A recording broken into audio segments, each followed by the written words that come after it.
Hi, everybody. And here's me trying to give some new perspective on the Chris Watts case. Specifically, what the girlfriend should have done, could have done, given the situation. Okay, you work in an office, and a very attractive man approaches you and says, "I'm at the end of a divorce process. I'm getting divorced soon, and I'd like to date you." And of course, he comes off as very vulnerable. He cares about his children. And of course, people will present themselves in the best way to attract another person. In the case of men attracting women, they'll present themselves as a really nice guy that cares about his family. In case of a woman, probably similar. Really cares about the children. Now, what does a smart person do?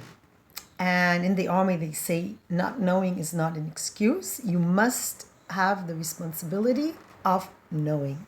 So, what does a person do in order to get information? Well, if you work in the same workplace, you should ask colleagues. Let's say you don't want to talk to colleagues about him. You want to keep the private matters private. You don't want people to know everything about you, which is fine. There is a very simple solution these days, and it's called social media. So you have Facebook, you have Instagram, you have various places, and you look to see if the person has an account. Usually, this family situation becomes very clear from looking into their Facebook account, because usually people that are already in a long process of divorce and are interested in dating, they send the message, "I'm free, I'm ready to date." They have photos of themselves alone, photos of themselves having fun, photos of themselves with the children.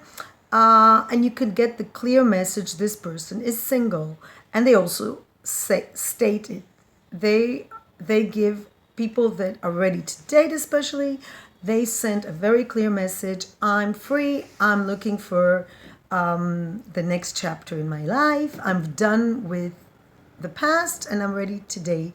I have children, I'm a nice guy, I'm doing fun things with them." And you'll see photos of this person alone with the children, with their grandmother perhaps, with the grandparents, and presenting them as a really nice guy usually, or doing sports activities, whatever. And he does say separated or divorced, okay, and his status. And if it doesn't say it, the message will be very clear. Social media is one place where a lot of young people date and look for spouses. So if you don't believe that, what you do is to double check.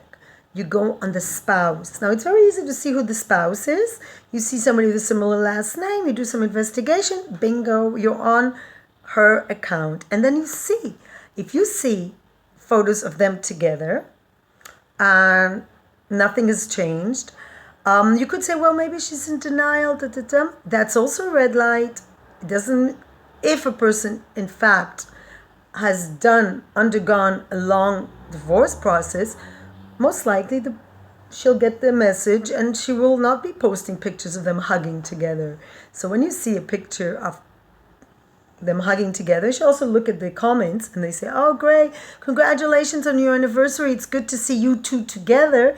That should be a red light. I can tell you a story of a friend of mine who was approached by a man she knew when she was young and single, and now she's divorced. And he said, "Oh, great, I see you're divorced. I'm separated from my wife. What a great coincidence. Let's get together." And now she says, "Sure, let's meet for a drink at night." "Oh, no, I'm working really late in the office at night. I can only have time during lunch or in the morning." And she works in the morning, and she's like, "Why would you only have time during lunch?" And then she goes on the Facebook account and she sees his wife has a picture of them together, and everybody's saying congratulations for your anniversary and so forth. And she sends his wife a message, no answer. "Are you separated?" No answer. So it's very clear somebody here is not telling the truth. To add to that, he's a lawyer. So sorry, that was a cheap joke, but some professions tend to know how to fabricate the truth more than others.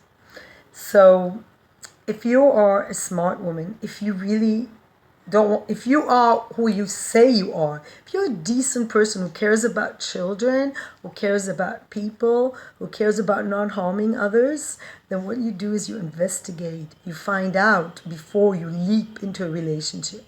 Okay, she could also say, well, I was just looking for a fling, nothing serious, ta ta ta. When children are involved, that's not an issue. There's nothing easy.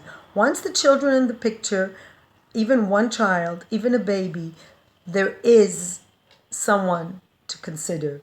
And children always come first because they are, first of all, vulnerable, and second of all, they're evolving as a human being. And anything that happens in their world, the relationship between the parents and somebody getting involved in that will affect them in a very deep way. And so you are going to be part of their lives, like it or not, because the way their father will treat them, the attention he will give them, will be very different once somebody is in the picture and somebody is interested in. A love interest always affects the relationship with the children, and as many people will say also the other way, once one of the parents has a love interest, the focus is much less on the children, because a romantic relationship demands attention, it demands time, and a person cannot be there for the children and be in a very intense relationship. And at the beginning, romantic relationships are quite intense. They cannot do both things. So one will be hurting either the romantic relationship, in which case you can see he's not going to be invested, or the children. In order to create a balance, the person needs to work on it. And it's not easy, and it's not from the first day. And while adjusting children versus new spouse, there are definitely difficult times for the children especially, and also for the new person coming in. But the new person is an adult, and adults have a lot of coping mechanisms which children just don't have it, because they don't have the life experience adults have, and they don't have the cognitive emotional mechanisms that adults have evolved and developed and are in fact adults. Children are just developing, they're just building up all these mechanisms of how to deal with life, how their worldview is being evolved. And when a young child, their protective environment, their parents, that protective environment is shattered, it does affect the children. So if you want to be a decent person, and you like this person, you take it very, very slowly, and you don't get involved until you have all the information and know that this person, in fact, is making the children a priority and is not lying to you. So you need to know what's going on. And words are not enough. You have to see deeds. A good way is to meet the children. If you really are going to be involved with a person with children, you need to meet the children. And you can do it in a way that's not very threatening. You can just meet them in a child-friendly environment and just be a friend. And just, if you really are interested in this person, you should also make his or her children, a priority, in my opinion. So you have to know that getting involved with a person who has had a family or has a family is not the same. It's not as had, actually, because the person is not, the children will never be the past. They will always be part of this person's life, like it or not. Even if he's not involved, they're always somewhere in the background, because their very existence affects the relationship. So you can't say I didn't know. You need to take responsibility. And if you want to have a fling, don't have it with somebody who has children, because the children will pay the price. Most people don't murder their children. like Scott Peterson and Chris Watts. But if they don't murder the children, they stay away from the children, the relationship with the children is harmed, and therefore anyone getting involved with a person who has children from another relationship has to consider the good of the children, even if they don't like children. If you don't want to harm other people, if you say you're a good person, that means you don't want to harm other people, right? So if you don't want to harm other people, you owe it to yourself. If you want to act as a good person acts, you do need to think what is the best strategy in order not to harm the children, in order not to be in a situation where you might be involved you might be caught up in a web of a lot of pain, a lot of conflicts between the mother and the father and the children. Ask yourself whether you want to get involved. Usually it's not a good idea for a single person without children. The best combination is usually people who have children from another relationship and have similar experience of having to create a new family network, a new family nest, and it's best done with people who have a similar experience, just because you both have responsibility for children, and therefore it's much easier because you both are parents. So I strongly recommend single people not to get involved with people with children unless they are willing to make children the priority, because you will be harming the children if you are not careful about going about it and getting the information needed to find out what's going on. And I think it's very important in this case to investigate, because it's too important not to. So let's learn from the Chris Watts and the Scott Peterson. It's the same exact situation. A man gets involved, he's lying. If those girlfriends, whatever you call them, had actually bothered to investigate on social media and had taken that seriously, they would have found out the information, and they should have questioned it. They cannot say, I didn't know. That's no excuse. So, and of course, I cannot avoid addressing Chris Watts' family. There is absolutely no excuse whatsoever for being so insensitive to the memory of Shan'Ann Watts and her children. Even if you don't like your daughter-in-law, she's been murdered. And if you make excuses, if you know your son confessed to that and you make excuses and you know that he's fabricated so many stories till now, his father's supposed to be a police officer. I mean, the guy lied so many times on camera.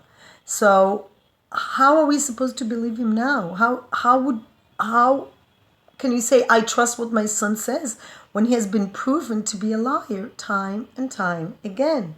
The fact that the system allows people who harm other people to get off with light sentences because the lawyers are very clever and can do all sorts of plea bargains or deals doesn't excuse the fact that he's done a very serious crime, the worst crime a human being can do.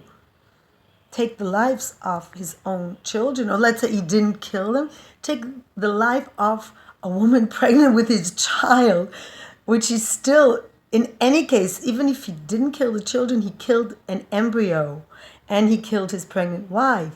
So for a woman who gave birth to actually defend anyone, even if it's her own son, where is this common decency? Obviously, it's not common, because there are values that you think are universal, and one of them is murdering women, murdering unborn children, you murdering children also, or throwing bodies of young toddlers into oil tanks. I mean, I just don't understand how she cannot rationally sit down with herself with a pen and paper. I can't write at the moment. Just sit with a pen and paper and write down the facts and see, does this make sense? And how can you excuse the murder of your daughter-in-law? Doesn't matter what she did. Nobody deserves to be murdered. How would you like to be murdered? Where's the empathy? It does not exist. And then you see it at Shan'Ann Watts' family, people that not only not seek revenge, which is you would think most people would be so angry they would seek revenge. That's the natural reaction. And yet they say, this man decided to kill our daughter, sister, and our grandchildren. We have the power to decide, and therefore we don't want to take life of anyone, because we don't want to kill anyone. So that's a family with a moral guideline. They obviously have a sense of what's right and what's wrong. While the other family, they should just really not talk, because when they talk, the truth comes out that these people have no value system.